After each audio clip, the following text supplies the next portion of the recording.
सच्चे बाप से सच्ची प्रीत रखने की, अपार सुखों की मिली हुई लॉटरी का सिमरन कर सदा खुशी में रहने की, बाप दादा समान निराकारी और निरअहंकारी बनने की, हिम्मत रख विकारों पर जीत पाने की, योग बल से बादशाही लेने की, दुख हरता सुख करता परमपिता परमात्मा की हम आत्माओं के लिए आज की मुरली से शिक्षाएं।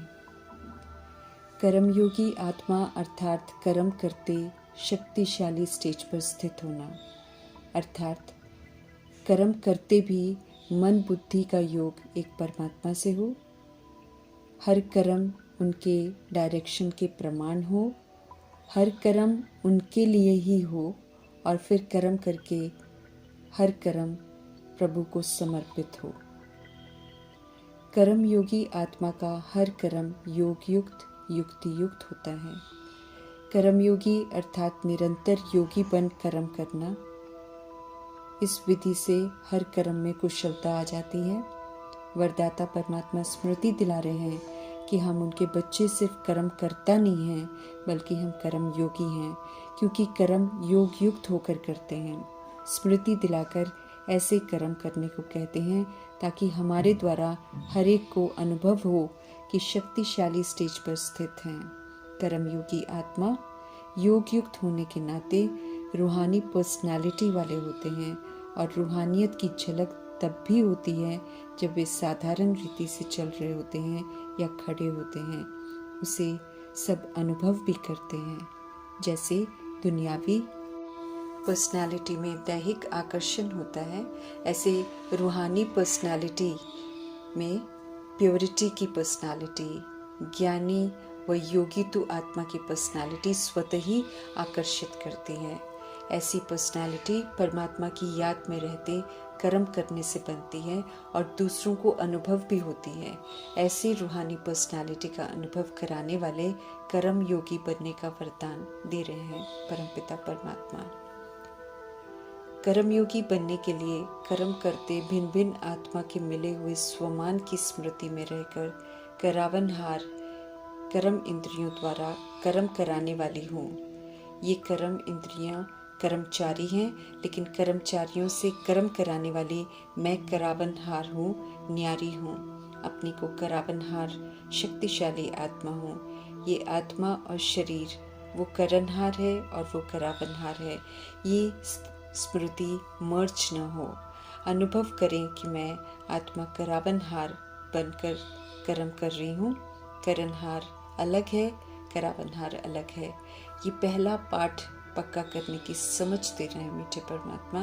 कर्म करते सोल कॉन्शियस रहना है, कर्म कॉन्शियस नहीं, तब कर्म योगी कहलाएंगे। सत्य से परिचय हुआ है तो सच्चा सच्चा लाइट हाउस बनना है। सही राह पर हमें चलना है और सभी को सही राह ही दिखानी है। इस सत्य परमात्मा का हम आत्माओं के लिए फरमान है।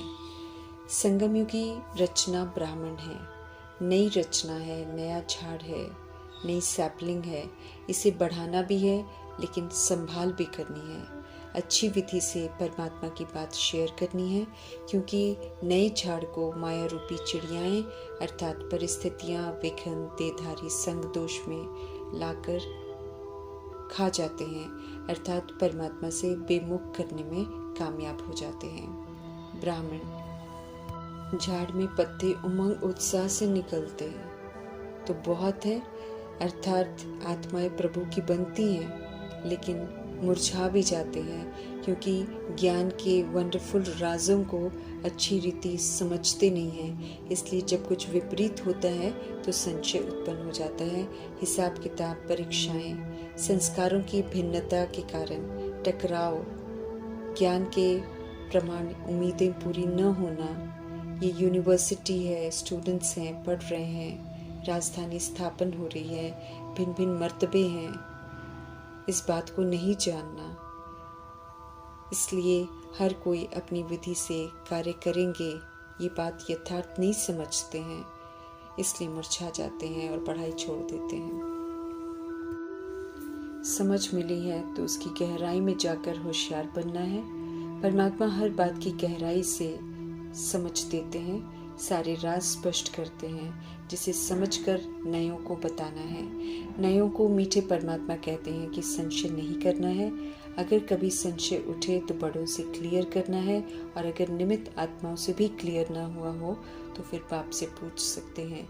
जादूगर बाप मुरलियों के माध्यम से किसी भी तरह के संशय को क्लियर कर देते हैं।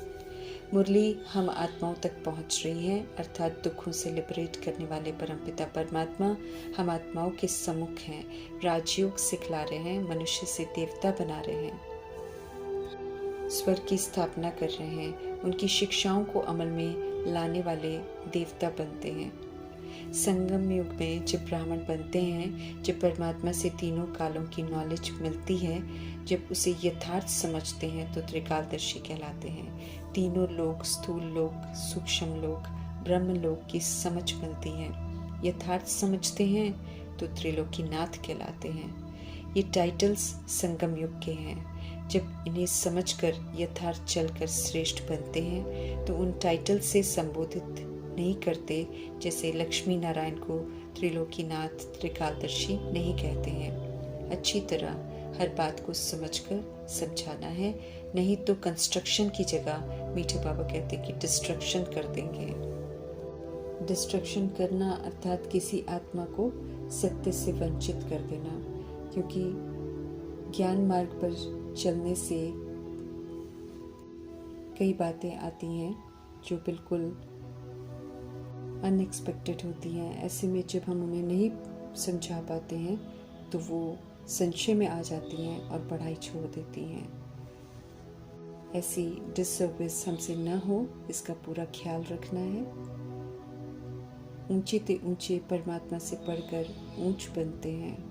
दुख के समय में सत्य परमात्मा से लॉटरी मिल रही है। 21 जन्मों के लिए स्वर्ग का मालिक बना रहे हैं मीठे परमात्मा। तो हमें सदा खुश रहना है, खुशी खुशी पुरुषार्थ करना है, खुशियाँ बांटनी हैं। सुख घनेरे देने वाले माता पिता मिले हैं तो उनके संग में रहकर उनसे मिल रहे ज्ञान रत्नों से खेलना है, अर्थात उन्हें प्रयोग मिलाकर उनसे प्राप्तियाँ करनी हैं।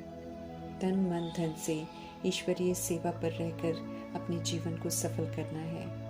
प्रीत बुद्धि पांडव बन दे अभिमान को खत्म कर देही अभिमानी बन स्थापना के कार्य में मददगार बनना है। सत्य परमात्मा का संग मिला है, कल्प में एक ही बार मिलता है, तो सदा ही और बहुत हर्षित रहना है। सर्व प्राप्तियां उनसे करके पद्मापदम भाग्यशाली बनना है। पहचान अनुसार, धारणा अनुसार कोई सौभाग्यशाली बनता है, कोई भाग्यशाली बनता है, और कोई छोड़कर चले जाने वाला दुर्भाग्यशाली भी बन जाता है। सत्य बाप को छोड़कर खुद को धोखा देते हैं। आगाह कर रहे हैं मीठे परमात्मा कि विकार में जाने से ईश्वरीय कुल का नाम बदनाम करने के निमित्त बन जाते हैं, फिर सजाएं बहुत खानी पड़ती हैं। इसलिए भक्ति मार्ग में गुरु ग्रंथ साहिब में भी कहते हैं, सतगुरु का निंदक ठौर न पाए, अर्थात जो संगम युग में प्रभु की निंदा कराते हैं उसे सचखंड में ठिकाना नहीं मिलता है। जैसे मीठे परमात्मा निराकारी निरअहंकारी हैं, जैसे उनका संकर ब्रह्मा भी निराकारी और निरअहंकारी बने, ऐसे हमें भी परमात्मा का संकर निराकारी और निरअहंकारी बनना है। योग के बल से बेहद का अटल अखंड बादशाही लेनी है। सूर्यवंशी बनना है तो हिम्मत जरूर चाहिए। क्वालिफाई करने के लिए संपूर्ण निर्विकारी, सर्व गुणों से संपन्न, बेदाग हीरा बनना है। ज्ञान रूपी दर्पण में स्वयं को चेक करते रहना है कि हम में कोई विकार तो नहीं है, कोई पास्ट के दाग तो नहीं है, कोई मर्यादा का उल्लंघन तो नहीं किया, किसी भी तरह की कोई संकल्प बोल कर्म में हिंसा तो नहीं की। सतुगुणी सत्युगी व्यवहार कर गुणों से संपन्न बने। अष्ट शक्तियों को समय पर यूज कर सफलता प्राप्त की। निंदा स्तुति मान अपमान में समान रहे। सदा हर्षित, सदा सभी से संतुष्ट रहे। स्वराज्य अधिकारी बन कर्मेंद्रियों को शीतल बनाया। मन बुद्धि को एक परमात्मा में एकाग्र किया। स्वमान के टाइटल्स प्रमाण कर्म कर टाइटल्स प्राप्त किए। वरदानों को फलीभूत किया। सत्य परमात्मा से सर्व संबंध का आनंद लिया। देह के नाम रूप लेबल स्वभाव संस्कार सब भुला दिए। आत्म अभिमानी होकर रहे, सच बोला सच होकर रहे, सच से परिचित सभी को कराया। अलंकारों को यूज कर अनादि आदि विशेषताओं का पाठ बजाया। सतगुनी सतयुगी संस्कार बनाए। कलयुग को पीट कर सब तरह के प्रभाव लगाव दबाव से खुद को मुक्त रखा। दैहिक दृष्टि वृत्ति समाप्त कर आत्मा भाई भाई की वृत्ति रही। राजयोगी बन पाठ बजाया। फुल स्टॉप लगाकर परिस्थितियों को, परीक्षाओं को, हिसाब किताब को, विघ्नों को पार कर फुल पास हुए।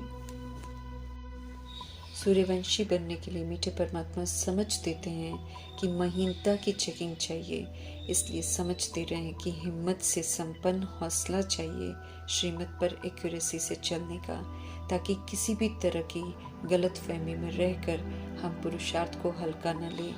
ऊंचे घराने में जाने के लिए ऊंचा एक्यूरेसी का पुरुषार्थ चाहिए, जैसे प्रजापिता ब्रह्मा और मातेश्वरी ने किया। पुण्य आत्माओं की दुनिया सतयुग में जाने के लिए बेहद के पिता परमपिता परमात्मा हम आत्माओं से कहते हैं, चेक करो कितना समय याद में रहते हो। याद में रहने से ही पुरुषार्थ एक्यूरेट चलेगा। पास्ट के पाप भस्म होंगे, नए और पाप कर्म नहीं होंगे। देह सहित देह के संबंधों को भूल रावण के सर्व बंधनों से मुक्त हो जाएंगे। याद से ही पावन बनेंगे। याद से ज्ञान यथार्थ समझ सकेंगे। याद से धारणा एक्यूरेट होगी। याद से सद्गति होगी। याद से ही बाप समान बन उनके पास जा सकेंगे। इसलिए याद में रहने का विशेष ध्यान खिंचवा रहे हैं मीठे परमात्मा। याद एक ऐसा सुरक्षा कवच है कि याद में रहे तो उनकी याद हमसे कुछ भी गलत होने नहीं देगी और कर्म भी श्रेष्ठ उत्तम करवाएगी।